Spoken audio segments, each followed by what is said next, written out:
Assalamualaikum warahmatullahi wabarakatuh. Selamat siang semuanya. Semoga kita selalu dalam lindungan Allah Subhanahu wa taala dan selalu diberikan kesehatan olehnya.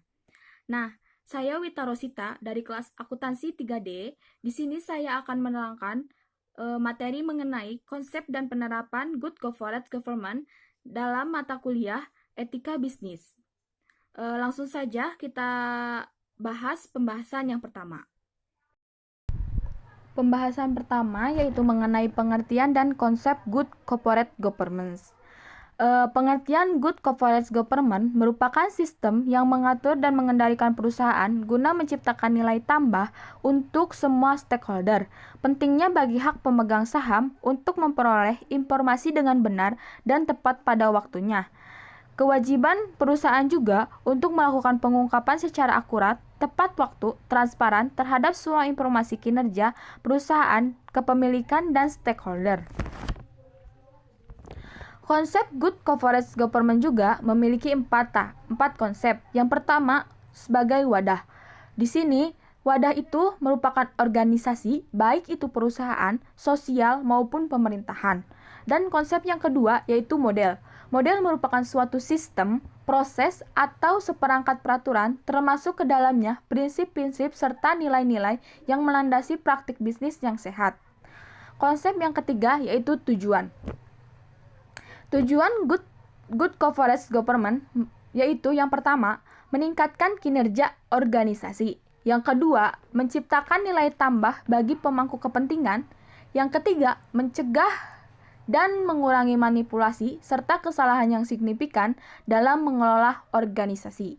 Yang terakhir yaitu meningkatkan upaya agar para pemangku kepentingan tidak dirugikan. Konsep yang terakhir yaitu mekanisme. Mekanisme merupakan cara atau mengatur dan mempertegas kembali hubungan, peran, wewenang, dan tanggung jawab.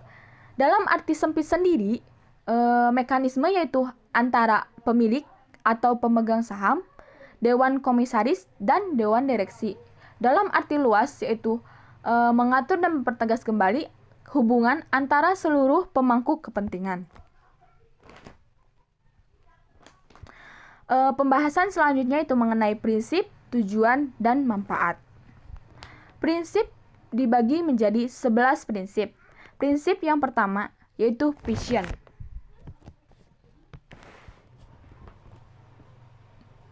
Vision merupakan suatu organisasi atau badan usaha yang didasarkan pada adanya visi dan strategi yang jelas dan didukung oleh adanya partisipasi dari seluruh anggota dalam perusahaan untuk mengambil keputusan, pelaksanaan, dan pengembangan supaya semua pihak merasa memiliki tanggung jawab untuk memajukan organisasi atau usaha. Prinsip yang kedua, partisipasi. Dalam proses pengambilan keputusan dan pelaksanaan hasil keputusan, suatu organisasi atau badan usaha sedapat-dapatnya melibatkan pihak-pihak yang terkait dan relevan melalui sistem yang terbuka dengan jaminan adanya hak berasosiasi dan penyampaian pendapat. Prinsip yang ketiga yaitu equality. Equality merupakan suatu badan usaha atau organisasi yang baik selalu akan memberi dan menyediakan peluang yang sama bagi semua anggota atau pihak-pihak terkait bagi peningkatan kesejahteraan perusahaan. Prinsip yang keempat yaitu profesional. Dalam bahasa sehari-hari, profesional dapat diartikan seseorang yang terikat dalam suatu lapangan pekerjaan.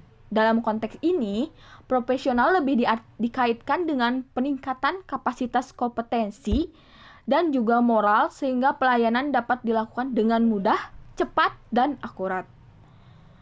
Prinsip yang selanjutnya yaitu supervision. Supervision di sini meningkatkan usaha-usaha supervisi terhadap semua aktivitas usaha dan organisasi sehingga tujuan bersama dapat dicapai secara optimal, efektif, dan efisien. Prinsip yang selanjutnya yaitu efektif dan efisien. Efektif sendiri berarti seperti do the things right, lebih berorientasi pada hasilnya, sedangkan efisien berarti do the right thing, lebih berorientasi pada prosesnya.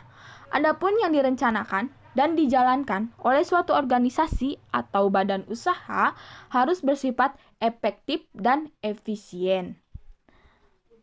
Prinsip yang selanjutnya yaitu transparan. Dalam konteks ini, transparan lebih diartikan membangun kepercayaan yang saling menguntungkan antara pemerintahan dan pengelolaan dalam masyarakat maupun anggota melalui ketersediaan informasi yang mudah diakses, lengkap, dan up-to-date. Prinsip yang selanjutnya yaitu accountability. Accountability dalam konteks ini lebih difokuskan dalam meningkatkan pertanggungjawaban dari pembuat keputusan yang lebih diarahkan dalam meningkatkan tanggung jawab kepentingannya publik maupun anggota. Prinsip yang kesembilan yaitu fairness. Dalam konteks ini lebih diartikan sebagai aturan hukum yang harus ditegakkan secara adil dan tidak memihak bagi apapun dan bagi siapapun.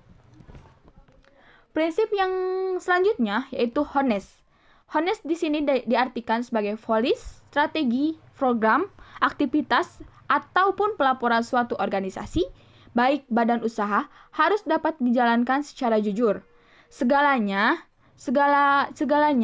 harus Segalanya jenis ketidakjujuran pada akhirnya akan selalu terbongkar dan merusak tatanan usaha ataupun kemitraan bagi perusahaan. Prinsip yang terakhir yaitu responsibility. Dalam konteks ini, responsibility adalah proses pelayanan bagi kepentingan semua pihak terkait harus dijalankannya dalam kerangka waktu yang jelas dan sistematis. Selain itu, sebagai warga suatu organisasi atau badan usaha ataupun masyarakat, semua pihak terkait mempunyai tanggung jawab masing-masing dalam menjalankan tugasnya dan juga harus memberi pertanggungjawaban kepada pihak sehingga di dalam suatu perusahaan tatanan atau komoditas dapat terjadi saling mempercayai, membantu, membangun, dan mengingat agar terjalin hubungan yang harmonis dan sinergis. Tujuan Good Governance Government. Penerapan sistem Good Governance Government dapat diharapkan meningkatkan nilai tambah bagi semua pihak yang berkepentingan ataupun melalui beberapa tujuan berikut. Yang pertama, meningkatkan efisiensi, efektivitas, dan kesinambungan suatu perusahaan yang memberikan kontribusi kepada terciptanya kesejahteraan pemegang saham, pegawai, dan stakeholder lainnya. Yang kedua, yaitu meningkatkan legitimasi organisasi yang dikelola dengan terbuka, adil, dan dapat dipertanggungjawabkan. Yang ketiga, yaitu mengakui dan melindungi hak dan kewajiban para shareholder dan stakeholder. Manfaat Good Corporate Governance dibagi menjadi dua, yaitu manfaat dari faktor eksternal dan manfaat dari faktor internal. Yang dilihat dari faktor eksternal sendiri dapat dihasilkan manfaat yang pertama, terdapatnya sistem hukum yang baik sehingga mampu menjamin berlakunya supremasi hukum dan konsistensi dan efektif. Yang kedua yaitu dukungan pelaksanaan Good Governance Government dari sektor publik maupun lembaga pemerintahan yang diharapkan dapat pula melaksanakan Good Governance dan Clean Government menuju Good Governance yang sebenarnya. Manfaat juga terdapat contoh pelaksanaan GCG yang tepat, yang dapat menjadi standar pelaksanaan GCG yang efektif dan profesional. Dengan kata lain, semacam acuan untuk menerapkan Good Corporate Governance. Terbangunnya sistem tata nilai sosial yang mendukung penerapan GCG di masyarakat. Ini pentingnya karena lewat sistem ini diharapkan timbulnya partisipasi aktif sebagai kalangan masyarakat untuk mendukung aplikasi serta sosialisasi GCG secara sukarela. Dilihat dari faktor internal sendiri, manfaat itu didapatkan dalam beberapa, yaitu terdapatnya budaya perusahaan, berbagai peraturan dan kebijakan yang dikeluarkan, manajemen pengendalian perusahaan juga didasarkan pada kaidah-kaidah standar Good Corporate Governance. Pembahasan selanjutnya yaitu penerapan Good Corporate Governance di Indonesia.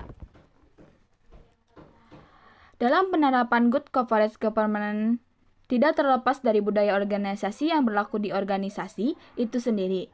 Budaya menurut Chain pada tahun 2010 adalah fenomena dinamis dalam kondisi di sini dan saat ini dan sebuah latar belakang struktur paksaan yang berpengaruh pada kelompok melalui beberapa cara. Budaya terdiri secara terus-menerus, diterapkan dan tercipta oleh interaksi yang dilakukan kelompok dengan terbentuknya oleh perilaku kelompok itu sendiri.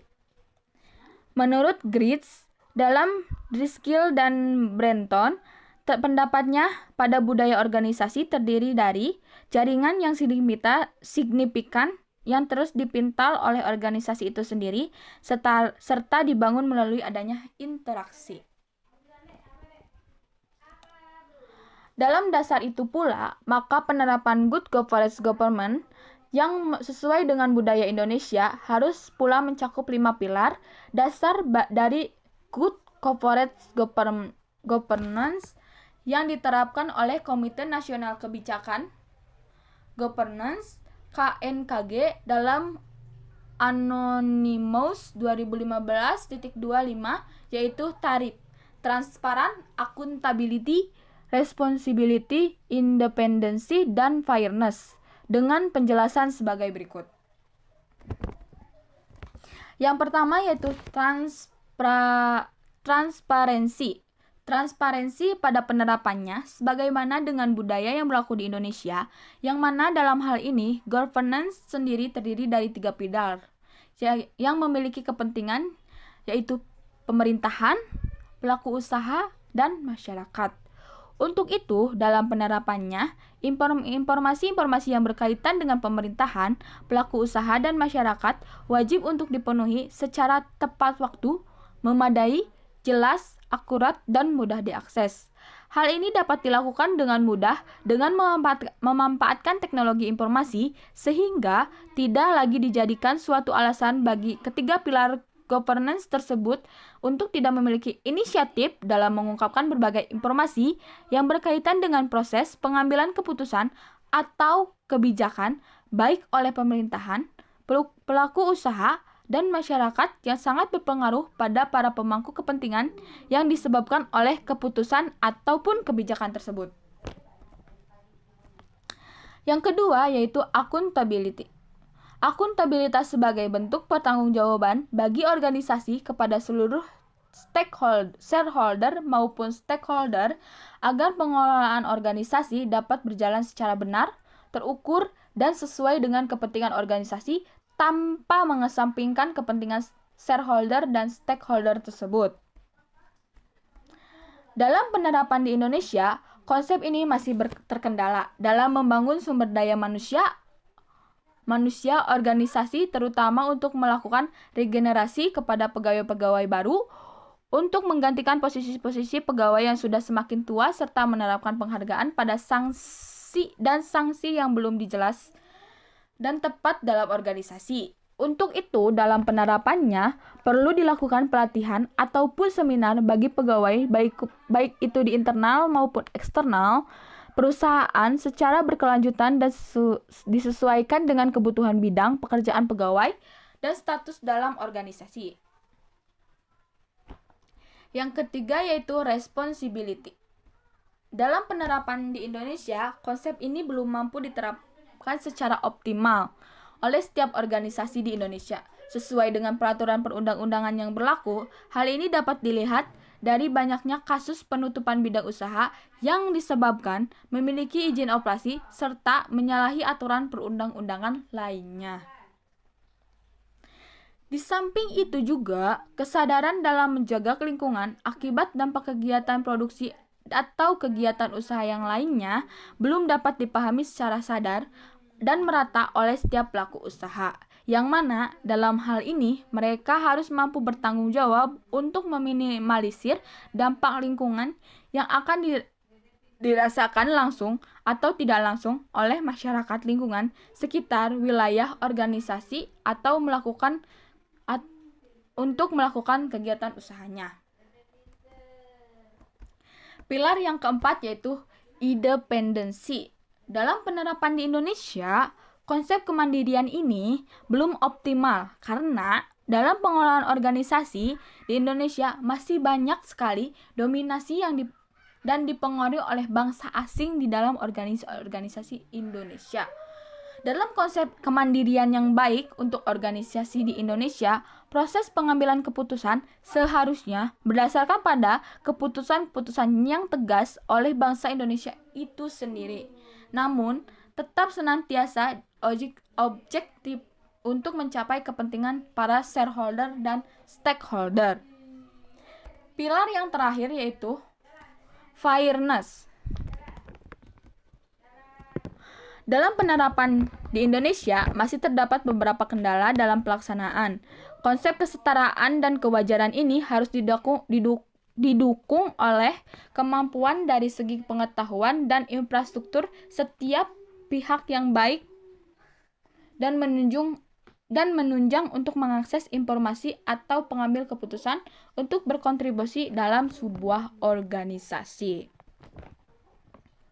Nah, selanjutnya kita masuk pada contoh kasus yang saya ambil dari dugaan korupsi pada Very Rare Crude Carrier Pertamina. Di sini mantan komisaris Pertamina yang saat ini menjabat sebagai Bupati Menteri Negara BUMN yang bernama Royes Aryo Wijaya kembali diperiksa penyidik bagian tindakan pidana korupsi pidana khusus Kejaksaan Agung sebagai saksi dugaan korupsi dalam penjualan kapal tanker raksasa atau Very Rare Crude Carrier di Pertamina. Seusai pemeriksaan, Rus yang ditanya wartawan soal keputusan menjual 2 kapal tanker raksasa Pertamina pada tahun 2004. Keputusan menjual PLCC itu melibatkan seluruh direksi dan komisaris Pertamina. Dalam siaran pers yang dikeluarkan oleh Pusat Penerbangan Hukum Kejaksaan Agung, disebutkan bahwa direksi Pertamina bersama komisaris utama Pertamina tanpa persetujuan Menteri Keuangan pada 11 Juni 2004 telah melakukan divestasi 2 tanker PLCC milik Pertamina nomor HUL 1540 dan 1541 kepada Frontline dengan harga 184 juta US dollar. Dapat disimpulkan bahwa hal tersebut bertentangan dengan keputusan Menteri Keuangan nomor 89 tahun 1991 pasal 12 ayat 1 karena persetujuan Menteri Keuangan baru terbit 7 Juli 2004 secara terpisah. Jaksa Agung Herma Supandji menyatakan bahwa tersangka kasus dugaan korupsi penjualan PLCC itu ternyata banyak dari yang semula disebutkan. Jadi berhubungan dengan konsep dan penerapan good corporate government di sini, bahwa kasus ini sangat tidak menerapkan good corporate government di dalam perusahaannya, karena kan di dalam good corporate government ini harus terdapat prinsip-prinsip, yaitu yang terpenting harus transparansi. Transparan itu sendiri kan diartikan sebagai transparansi itu kan diartikan juga sebagai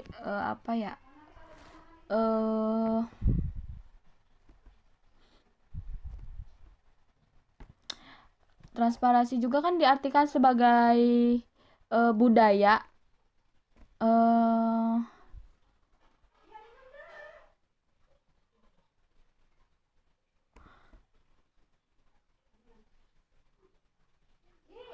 Yang transparansi itu kan yang harus jadi pemerintahan, pelaku usaha ataupun masyarakat itu harus menerima informasi secara tepat waktu, memadai, plus jelas dan akurat, dan mudah diakses oleh siapapun. Dan seharusnya dalam kasus ini perusahaan Pertamina khususnya dalam bidang PLCC mengembangkan good corporate governance itu sendiri dalam perusahaan untuk menambah nilai dalam hak pemegang saham ataupun stakeholder lainnya. Gitu menurut saya. Bolehkah saya jadikan ini sebagai tugas individu kalian? Untuk proses pengumpulan kita bisa berunding dengan ketua kelas kita. Sekian pemaparan materi dari saya, kurang lebihnya mohon maaf. Jika ada yang kurang paham silahkan bertanya. Terima kasih semuanya. Wassalamualaikum warahmatullahi wabarakatuh. Selamat beristirahat dan salam sejahtera bagi kita semua. Amin.